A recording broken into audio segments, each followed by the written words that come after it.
আল্লাহর নবী সাল্লাল্লাহু আলাইহি সাল্লাম সহ যত নবী পয়গম্বরকে আল্লাহ রাব্বুল আলামিন এই পৃথিবীর বুকে পাঠিয়েছে, প্রত্যেক পয়গম্বরকে আল্লাহ দ্বীন আন্দোলন বিজয় করার জন্যই পাঠিয়েছে।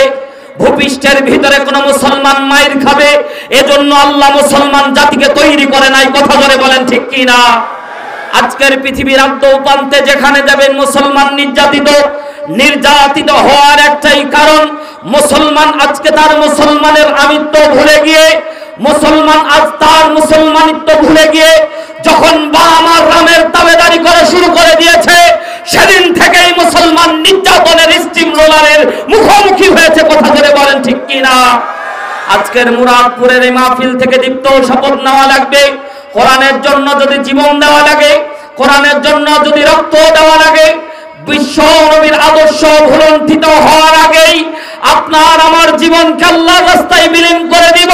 কিন্তু সামনের দিন কোরআনের দিন, আগামীর বিজয় কোরআনের বিজয়, যদি জীবন দেওয়া লাগে আবু সাইদের মতো আরেকবার আমাদের তাজা রক্ত জমিনে ঢেলে দেব, বাতিলের কাছে ক্ষমতা দেব না।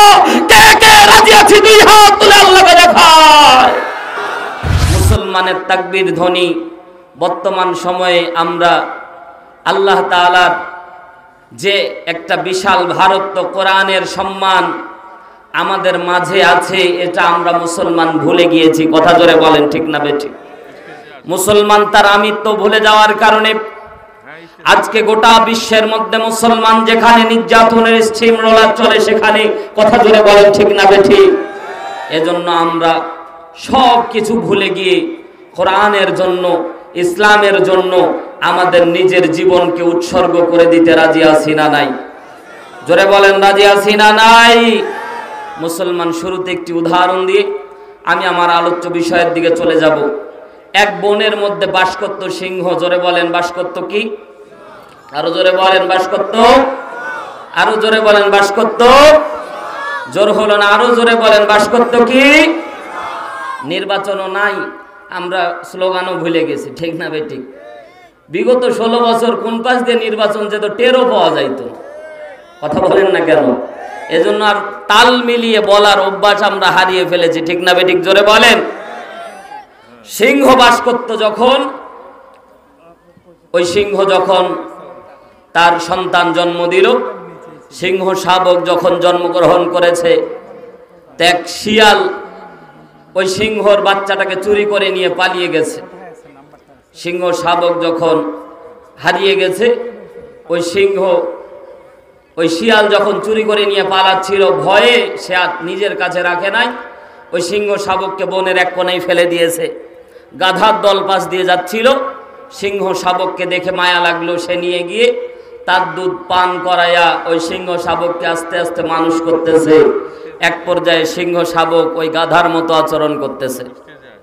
সিংহের যে আমিত্ব, সিংহের যে প্রভুত্ব, পুরা বন শাসন করার ক্ষমতা আল্লাহ সিংহের মাঝে দিয়েছে। এই নীতি সে ভুলে গিয়ে গাধার সাথে সাথে চলে। গাধার সাথে সাথে চলে তো দূরের কথা, সে গাধার পিছনে পিছনে বেড়ায়, খুব ভয় করে। গাধা যেমন ভয় করে তার থেকেও বেশি ভয় করে সিংহ শাবক। একদিন রাস্তা দিয়ে গাধার দল যাচ্ছে, পিছনে সিংহ খেয়াল করে দেখতেছে পিছনে আমার মতো চেহারা, সিংহর চেহারা, বাচ্চা যতই হোক সিংহের মতো। কথা জোরে বলেন ঠিক না বেঠিক? কিরে সিংহ শাবক ছোট্ট বাচ্চা, তাও গাধার পিছনে পিছনে যায়। প্রেস্টিজে হ্যাম্পার, আহারে যদি সামনে যাইতো তাও না মানা যাইতো যে নেতৃত্ব দিচ্ছে, কিন্তু পিছনে পিছনে যাচ্ছে, এটা তো মানাই যায় না। শেষ পর্যন্ত পিছন থেকে থাবা দিয়ে ধরেছে। কারণ যদি গাধার দল দেখে যে সিংহ এসেছে, তাহলে গাধার দল থাকবে না ভাগবে? জোরে বুঝে থাকলে জবাব দেন, থাকবে না ভাগবে? ভয়ে দৌড় মারবে। আস্তেই করে পিছন থেকে সিংহ শাবককে থাবা দিয়ে ধরে বলতেছে, বেটা তোমার চেহারা আর আমার চেহারার মিল আছে না নাই? জোরে বলেন আল্লাহু আকবার। তুমি হলা এই রাজ্যের রাজা, তুমি গাধার পিছনে পিছনে বেড়াচ্ছ, এটা দেখে আমার লজ্জা লাগলো। তোমাকে আমার সাথেই থাকতে হবে। এতদিন গাধার সাথে থাকতে থাকতে তার আমিত্ব ভুলে গিয়ে সেই সিংহকে ধাক্কা দিয়ে ফেলে দিয়ে আবার গাধার পিছনে যাচ্ছে। আবার থাবা দিয়ে ধরে সিংহ শাবককে সিংহ সবক দিচ্ছে, বেটা তোর একটা হালুম বলাতে পুরা বন কাঁপবে, আর তুই এই গাধার পিছনে পিছনে ছুটতেছিস। এক পর্যায়ে সিংহ বলল, বেটা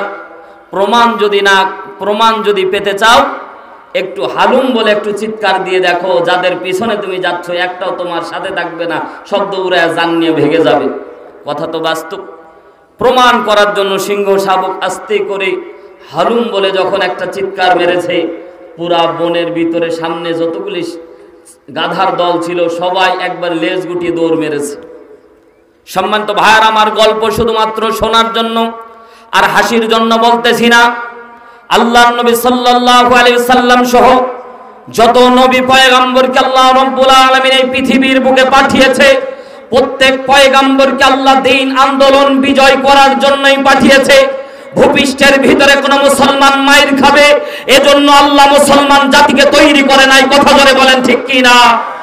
আজকের পৃথিবীর আদ্য প্রান্তে যেখানে যাবেন মুসলমান নির্যাতিত হওয়ার একটাই কারণ, মুসলমান আজকে তার মুসলমানের আমিত্ব ভুলে গিয়ে, মুসলমান আজ তার মুসলমানিত্ব ভুলে গিয়ে যখন আমার রামের তাবেদারি করে শুরু করে দিয়েছে, সেদিন থেকেই মুসলমান নির্যাতনের স্টিম রোলারের মুখোমুখি হয়েছে। কথা ধরে বলেন ঠিক কি না?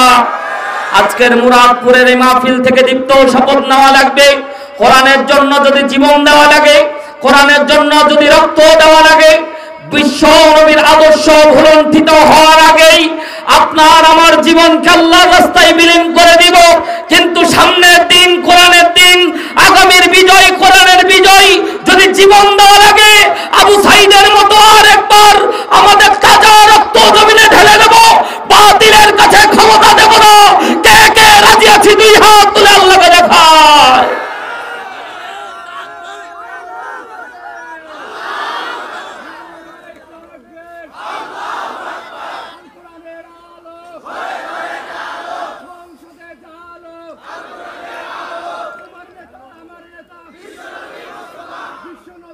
ভয় পাচ্ছেন? মাশাআল্লাহ, আলহামদুলিল্লাহ। ভয় পাচ্ছেন? ভয় পাওয়ার দিন শেষ, আগামীর দিন কোরআনের বাংলাদেশ। কথা ঠিক বললেও ঠিক, না বললেও ঠিক। কথা ধরে বলেন ঠিক কি না? মুসলমান অনেক নির্যাতন সহ্য করেছি, আর নির্যাতন সহ্য করার সময় নাই। কথা বলেন ঠিক কি না? মুসলমান ঘুরে দাঁড়াতে হবে। এখনো যদি ঐক্যবদ্ধ হতে না পারি, তাহলে সামনের দিন আসবে, ওই দিন এই রকম মাহফিল। আগে তো ভাই অনুমতি নিতে নিতে জীবন শেষ হয়ে যেত, কিন্তু সামনের দিন যদি কোরআনের বিজয় না আসে, তাহলে ওই দিনটাও ঘুরে পাবেন না। কথা জোরে বলেন ঠিক কি না? এজন্য মুসলমানদেরকে বলবো, আর আরেকটা জিনিস মনে রাখবেন, এই যে তাকবীর ধ্বনি, এটা কোনো দলীয় স্লোগান না। এটা কার স্লোগান? জোরে বলেন, কার স্লোগান? তাকবীর ধ্বনি যদি কোনো দলীয় স্লোগান হয়, ওই দল করা তোমার জন্য ফরজে আইন। কথা ধরে বলেন ঠিক কি না? কারণ তাকবীর ধ্বনি দিয়েছেন কে? এটা কার ঘোষণা? আল্লাহ তাআলা কোরআনের মধ্যে সূরা মুদ্দাসিরের ভিতরে বলে, ইয়া আইয়ুহাল মুদ্দাসির কুম ফানদির ওয়া রাব্বাকা ফাকাব্বির। রবের নামে তাকবীর দেওয়া লাগবে। মুসলমানদের অ্যাটমিক শক্তি নাই, মুসলমানের পারমাণবিক শক্তি নাই, কিন্তু মুসলমানের সবচেয়ে বড় শক্তি হলো তাকবীরের শক্তি। কথা ধরে বলেন ঠিক কি না? এজন্যই তাকবীর ধ্বনি ভুলে যাওয়া যাবে।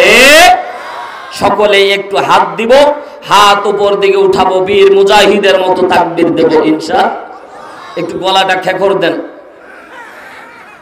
সব শক্তি উজাড় করে দিয়ে কার নামে তাকবীর দিবেন? শয়তান যাতে আশেপাশে না থাকে, অন্তত এই দিক দিনাজপুর, অন্তত এই দিক বর্ডার পার হয়ে। কথা বলেন ঠিক কিনা? একজনকে তো বর্ডার পার করেছি, এখন এই শয়তানকেও পার করা। লিল্লাহে তাকবীর। হয় নাই? আরো জোরে, লিল্লাহে তাকবীর।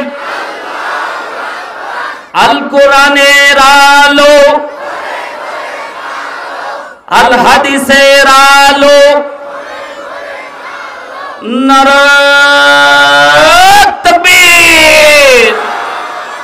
আল্লাহ সকলকে কবুল করুন, বলেন আমিন। সম্মানিত হাজিরিন, আমি আপনাদের খেদমতে সূরাতুশ শূরা 42 নম্বর সূরার 13 নম্বর আয়াতে কারিমার কিছু অংশ তেলাওয়াত করেছি। ইনশাআল্লাহ আল্লাহ তাআলার দেওয়া বিধানকে সামনে রেখে কিছু কথা বলার নিয়ত করেছি। আল্লাহ আমাকে বলার আপনাদেরকে শোনার তদনুযায়ী উভয়কে আমল করার তৌফিক আল্লাহ দান করুন, জোরে বলেন আমিন। সম্মানিত ভাইরা আমার, বিশ্বনবী সাল্লাল্লাহু আলাইহি সাল্লাম যখন মক্কার মধ্যে দ্বীনের দাওয়াত দিচ্ছিল, আল্লাহর নবী যখন মক্কার মধ্যে দ্বীনের দাওয়াত দিচ্ছিল, বলেন তো আল্লাহর নবীর উপর নির্যাতনের স্ট্রিম রোলার কম চলতেছিল না বেশি? জোরে বলতে হবে, কম না বেশি? স্টেজের মধ্যে কথা বলা যাবে না, আর কথা বললে আমার কানে যাতে না আসে, সে যেই হোক। এখানে কোরআনের কথা চলবে ইনশাআল্লাহ। কবুল করুন, জোরে বলেন আমিন। সূরাতুশ শূরা 13 নম্বর আয়াতে কারিমা আল্লাহ তাআলা যখন নাজিল করলো, তাফসীর আশুর আল্লামা ইবনে আশুর রাহমাতুল্লাহ আলাইহি তিনি তার তাফসীর গ্রন্থের মধ্যে ব্যাখ্যা করেন, আল্লাহ তাআলা বিশ্ব নবীকে সান্ত্বনা দিয়ে আল্লাহ তাআলা বিশ্ব নবীকে প্রাঞ্জল ভাষায় বোঝাতে চাইলেন, নবী আপনার উপর যতই জুলুম নির্যাতন আসুক না কেন, আপনাকে সামনের দিকে এগুতেই হবে, পিছন ফিরে যাওয়া যাবে।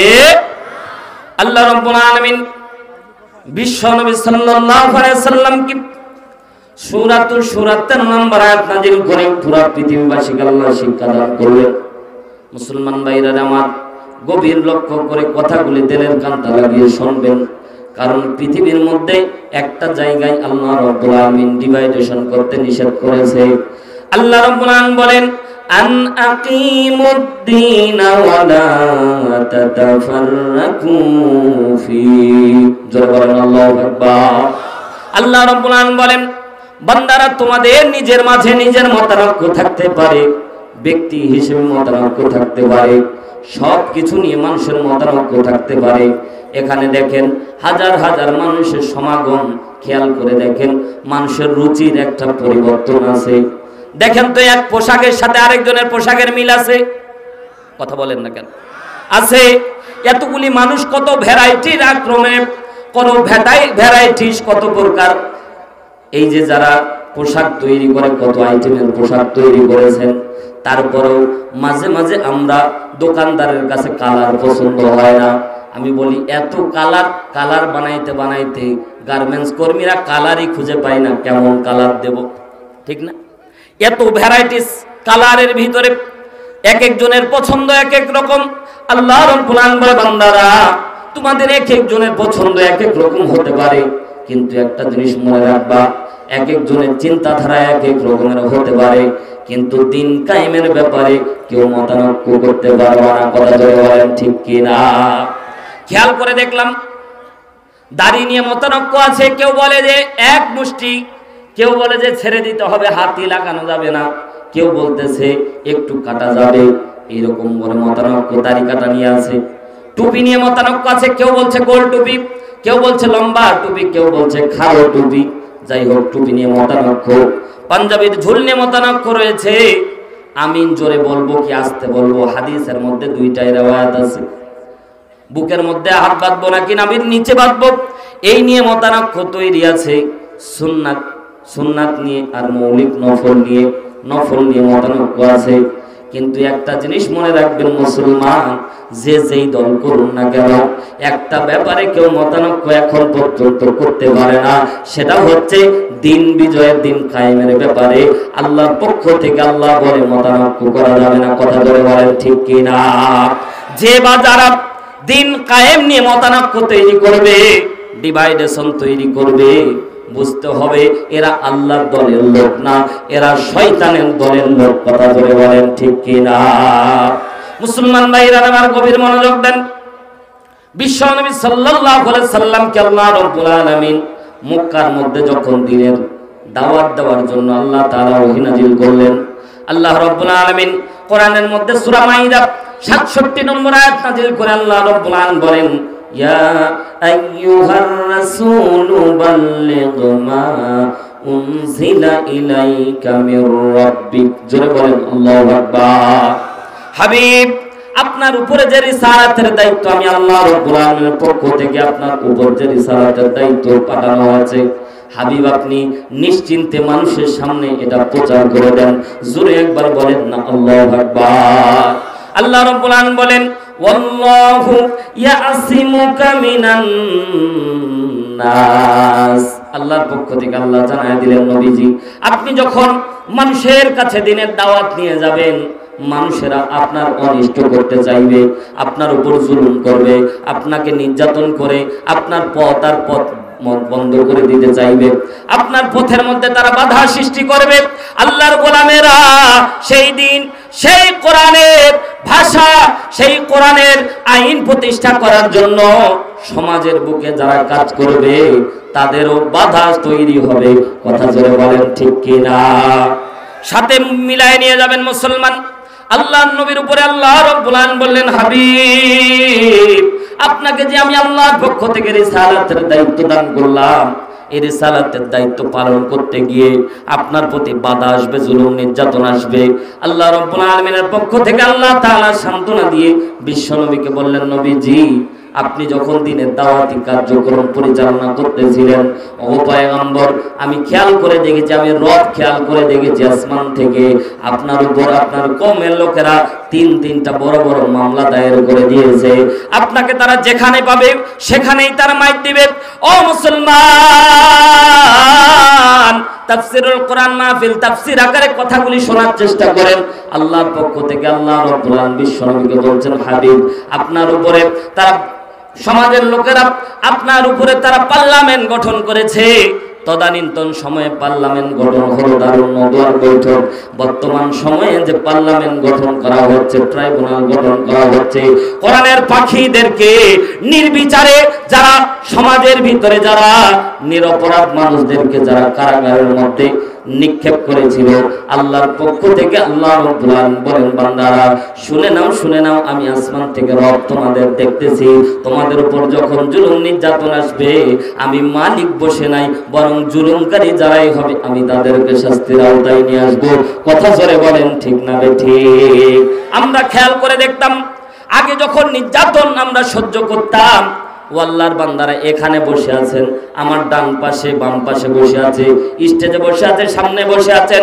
গত বছর এই ডিসেম্বর আর জানুয়ারি মাসে অনেক নিরপরাধ মানুষ ভাই ঘরে থাকতে পারতো না। কথা আসতে বলেন, মিথ্যা বললে কাউন্টার দিবেন। কথা জোরে বলেন ঠিক কিনা? কোনো অপরাধ নাই, তারপরে মামলা হামলা দিয়ে তাদেরকে সমাজের ভিতরে এমন হেনস্থ করে রাখা হতো। মুসলমান একটু গভীর মনোযোগ দেন। আমরা মাঝে মাঝে দোয়া করতাম, আল্লাহ ও রব্বুল আলামিন এত জুলুম নির্যাতন হচ্ছে, থেকে আল্লাহ রব্বুল আলামিনের কাছে আমরা দোয়া করতাম পদত্যাগের। ঠিক না ঠিক বলেন? আমরা বলতাম যে আল্লাহ চেয়ারটা ছাড়ে না কেন? কথা বলেন না কেন? আমরা চেয়ার ছাড়ার দোয়া করতাম। আল্লাহ তাআলা আসমান থেকে কেমন জানি দয়ার সুরে ডাকতে বলে, বান্দা তোমার উপর কত জুলুম নির্যাতন আসে আমি মালিক জানি। এ বান্দা শুনে নাও, তোমাদের উপর কত জুলুম নির্যাতন আসে আমি আল্লাহ জানি। এজন্য তোমরা দোয়া করো ছোট, আর আমি আল্লাহ দোয়া কবুল করেছি বড়। তোমরা তো পদত্যাগের দোয়া চেয়েছো, আমি আল্লাহ রব্বুল আলামিন তার জন্য দেশ ত্যাগ করায় দিয়েছি। কথা বলেন ঠিক কিনা? কথা জোরে বলেন ঠিক কিনা? এমন ভাবে আল্লাহ তাআলা এদেরকে শায়েস্তা করেছে, বর্তমান সময়ে এদের নাম নেওয়ার লোক খুঁজে পাওয়া যায় না। কথা জোরে বলেন ঠিক না ঠিক? এজন্য বলবো, জুলুম করবেন, অতিরিক্ত জুলুম কারো উপরে করা যাবে? কথা জোরে বলেন, অতিরিক্ত জুলুম করা যাবে? যদি অতিরিক্ত কেউ জুলুম করে, আল্লাহ তার শাস্তি যে কিরকম হবে তা আমাদের চোখের সামনেই 5 আগস্টে দেখা দিয়েছে। কথা জোরে বলেন ঠিক না বেঠিক?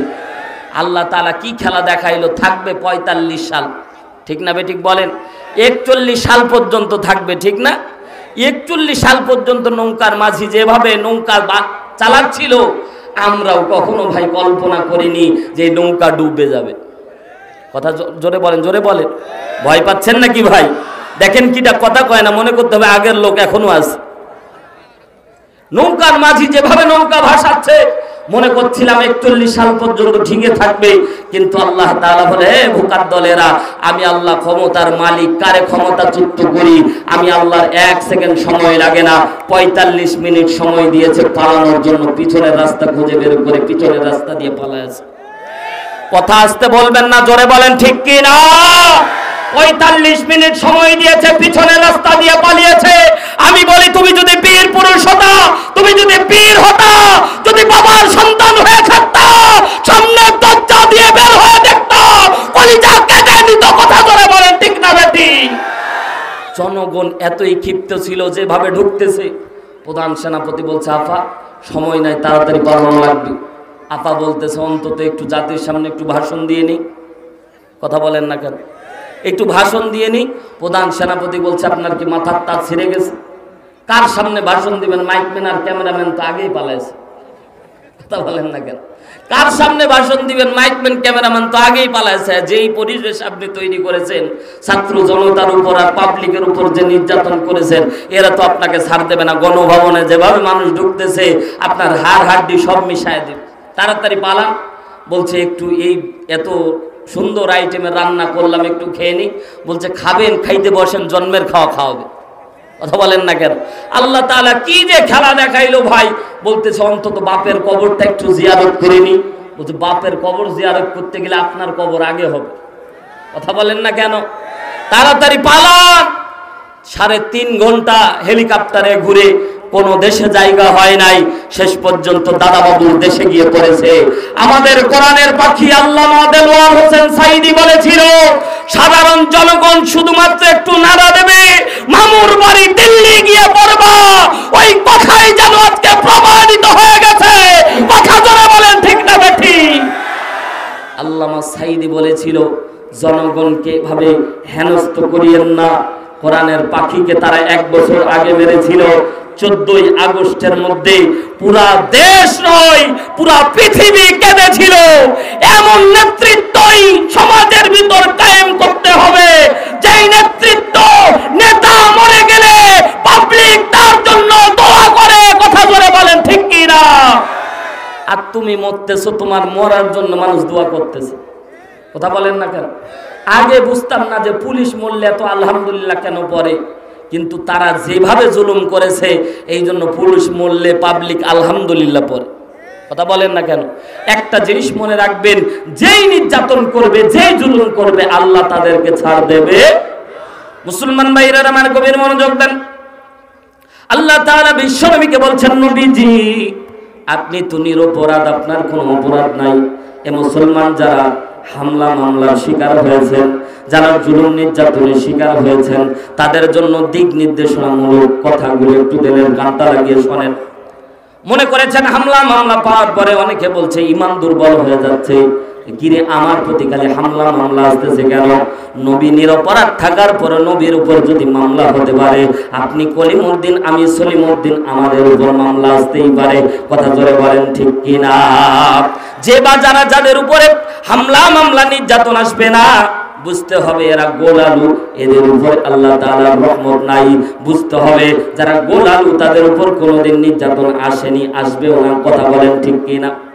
দেখবেন ক্ষমতা যেদিকে চলে যায়, অনেক আল্লাহর বান্দা, বর্তমান সময়ে খেয়াল করে দেখলাম অনেক আল্লাহর বান্দা আওয়ামী লীগ থেকে বিএনপিতে যোগ দিয়েছে। সেদিন এক ভাষণের মধ্যে, ভাষণ শেষ করার পরে জয় বাংলা বলে ফেলেছে। আমার কাছে ভিডিও আছে ভাই, চিঠি লিখবেন ভাই। জয় বাংলা স্লোগান দিয়েছে। কি কি বাংলা দিয়ে? জিহব ভাই কামড় মেরেছে, বিএনপিতে এসেছে। অনেক পার্টিরা আছে যারা তেল আলু, দেখবেন যে বর্তমান সময় হয় বিএনপিতে, নাহলে জামাতে যোগ দিয়েছে। কথা বলেন না কেন? এদের চিহ্নিত করে মারার দরকার। এরাই সমাজের ভিতরে জঘন্য কীট। কথা ধরে বলেন, ঠিক কি না? এদেরকে, এদের জন্যই ভাবমূর্তি নষ্ট হচ্ছে। এদের জন্যই ভাবমূর্তি নষ্ট হচ্ছে দলগুলির। দলের যারা আগেকার যারা নির্যাতিত কর্মী, এরা ঠিকই আছে, কিন্তু বর্তমান সময়ে দলের ভাবমূর্তি নষ্ট করছে এই চামচার দলেরা। কথা বলেন না কেন? এই চামচার দলেরা তাদের ভাবমূর্তি নষ্ট করছে। এজন্য বলে দিতে চাই, লোক চিহ্নিত করে সমাজের ভিতর আপনি চলেন, দেখবেন সমাজটা সুন্দর সমাজে পরিণত হবে। কথা জোরে বলেন, ঠিক কি? বিশ্ব নবীর উপর হামলা মামলা। মুসলমান ভাইরা আমার, আপনাদের সাথে কোরআনের আয়াত একটু মিল করে বলার চেষ্টা করতে সামনের দিকে আগান। আল্লাহ নবী সাল্লাল্লাহু আলাইহি সাল্লামকে আল্লাহ সূরা আনফালের 30 নম্বর আয়াত নাযিল করে বিশ্ব নবীকে বলছেন, নবীজি আপনি যখন সমাজের ভিতরে দিন কায়েমের কথা বলতেছেন, সমাজের ভিতরে মানুষদেরকে ভালো কাজের দিকে আহ্বান করতেছেন, এই সমাজের লোকেরা আপনার উপরে 3টা মামলা দায়ের করেছে। আল্লাহ কোরআনের মধ্যে স্পষ্টভাবে বলে দিয়েছে, সূরা আনফাল 30 নম্বর আয়াত।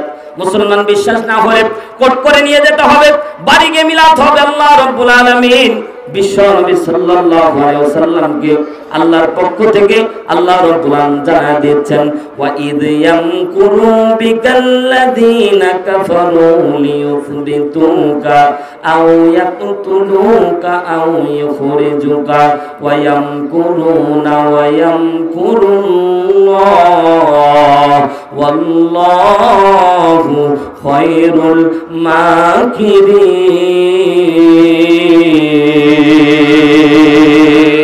জোরে বলতে হবে আল্লাহু আকবার। আল্লাহর নবীকে আল্লাহ তিনটা মামলার কথা জানায় দিলেন। নবীজি সমাজের লোকেরা আপনার প্রতি 3টা মামলা দায়ের করেছে।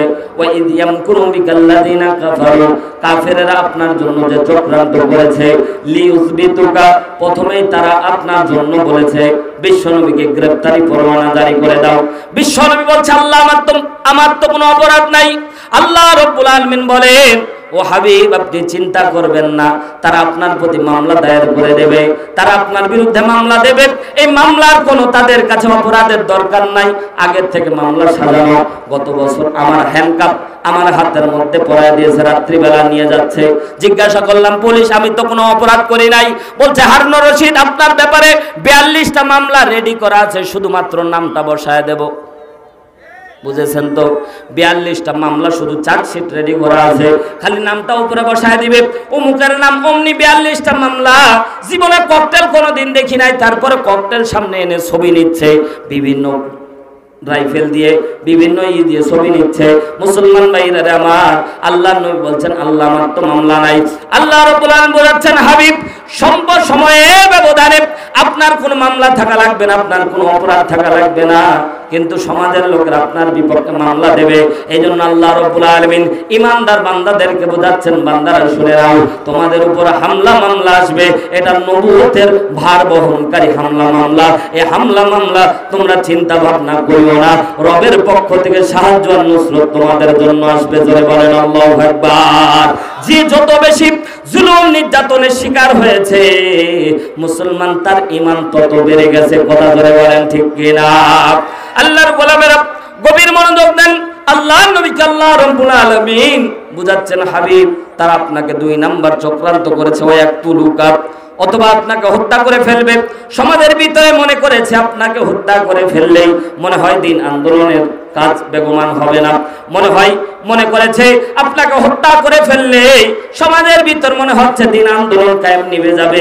কিন্তু আল্লাহ তাআলা বলেন, ওয়ায়ামকুরুনা ওয়ায়ামকুরুল্লাহ ওয়াল্লাহু খায়রুল মাকিরিন। আল্লাহ বলছেন, হাবিব তারা চক্রান্ত করেছে, ষড়যন্ত্র করেছে, কিন্তু আমি আল্লাহর কৌশল তারা জানে না। তারা মনে করেছিল এক আল্লামাকে তারা জেলখানার মধ্যে মেরে ফেলবে, কোরআনের আন্দোলন বন্ধ হয়ে যাবে, কিন্তু তারা জানে না শহীদের রক্ত যে জমিনের মধ্যে পড়বে, ওই জমিনটা দিন আন্দোলনের জন্য আল্লাহ উর্বর বানায় দিবে। কথা বলেন ঠিক কিনা? যতদিন মক্কার মধ্যে রক্তপাত হয় নাই, যতদিন মদিনার ভূখণ্ড রক্তপাতের লাল হয়ে যায় নাই, ততদিন আল্লাহ রাব্বুল আলামিন বিজয় নিশানা দেখায় নাই। কথা জোরে বলেন ঠিক কিনা? মুসলমান যখন বদরের ময়দানে গেছে, আল্লাহ রাব্বুল আলামিন মুসলমানদেরকে নিজের জীবনের বিনিময়ে যখন কোরআনের জন্য যখন লড়াই করেছে, আল্লাহ রাব্বুল আলামিন মুসলমানদেরকে বুঝাতে চেয়েছে দিন আন্দোলনের জন্য যখন রক্ত জমিনের মধ্যে বদরের ময়দানে পড়ে গেছে, উহুদের ময়দানে সাহাবীরা গেছে, রক্তপাত হয়েছে, বিশ্বনবী বিজয়ের পতাকা উড়ায় দিয়েছে। আল্লাহর গোলামেরা, আল্লাহ রাব্বুল আলামিন বলে, বান্দারা আল্লাহর জমিনে আল্লাহর দিন বাস্তবায়ন করার জন্য কাজ করতে গিয়ে যারা জীবন দিবে, আমি আল্লাহ তাদেরকে শাহাদাতের সর্বোচ্চ মর্যাদা দান করব। জোরে বলেন আল্লাহু আকবার। একটা জিনিস মনে রাখবেন, যারা নামাজ নিয়ে পড়ে আছেন, আমার আগে ধারাভাষ্য বর্ণনায় হুজুর ছিলেন, বললেন খন্দকের যুদ্ধ 17 রাকাত নামাজ কাজা হয়েছিল। মারিফুল কোরআনের মুসান্নিফ থেকে বলতেছি ভাই, কাজা করে গল্পরা আল্লাহর নবী আসরের সালাতের নামাজটাকে কাজা করেছিল। এখানে 2টা বর্ণনা পাওয়া যায়। একটা বর্ণনায় কাজ করতে গিয়ে আল্লাহর নবী ভুলে গিয়েছিল, 2 নাম্বার গল্পটার বর্ণনা পাওয়া যায় মারিফুল কোরআনের মুসান্নিফ থেকে বলতেছি আমার গাঁজাখুরি গল্পটা। আসরের ওয়াক্ত হয়ে গেছে, আল্লাহর নবী খেয়াল করে দেখতেছে আমি যদি এখন সাহাবীদেরকে নিয়ে নামাজের মধ্যে দাঁড়াই, এমন তো অবস্থায় কাফেররা আমাদের সৈন্যবিধি আমাদের ভিতরে ঢুকে পড়বে, পরীক্ষা খনন কমপ্লিট হবে না। এই জন্য আল্লাহর নবী সাল্লাল্লাহু আলাইহি সাল্লাম খন্দকের ওই গর্ত খনন করার কাজে নিজেকে নিয়োজিত করে সাহাবীদেরকে বেগমান করে দিলেন। আসরের নামাজ বিশ্বনবী কোন কোন বর্ণনায় পাওয়া যায় বিশ্বনবী ভুলে গিয়েছিলেন, কোন কোন বর্ণনায় পাওয়া যায় আল্লাহর নবী ইচ্ছাকৃতভাবে নামাজটা কাজা করেছিলেন।